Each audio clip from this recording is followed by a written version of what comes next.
మా దగ్గర డబ్బులు లేవు. ఆ ఒక్కటి మాత్రం మీరు అడుగు. ప్రైవేట్కి ఇచ్చేస్తే వాళ్ళు తిప్పలాలు పడతారు. ఇలాంటి తుగ్లక్ పరిపాలనలో ఈరోజు ఉన్నామనే విషయం ప్రజలందరూ గమనించాలని, ఈ ప్రభుత్వానికి అయితే కౌంట్ డౌన్ మొదలైందని ఈ సందర్భంగా మనం చేసుకుంటున్నాం.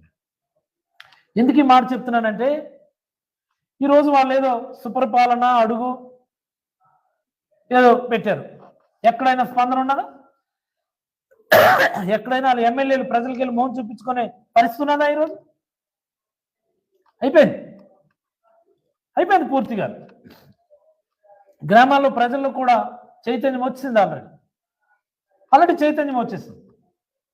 తర్వాత ఈ ప్రభుత్వం దావదు, మన ప్రభుత్వం రావాలి, మన ప్రజల ప్రభుత్వం జగన్మోహన్ రెడ్డి గారి ప్రభుత్వం రావాలని ప్రజలందరూ కూడా ఎదురు చూస్తున్నారని మనస్ఫూర్తిగా తెలియజేస్తూ, తక్షణమే ఆ విద్యార్థులందరినీ కూడా రిలీజ్ చేసి వాళ్ళపైన పెట్టినటువంటి కేసులన్నింటినీ కూడా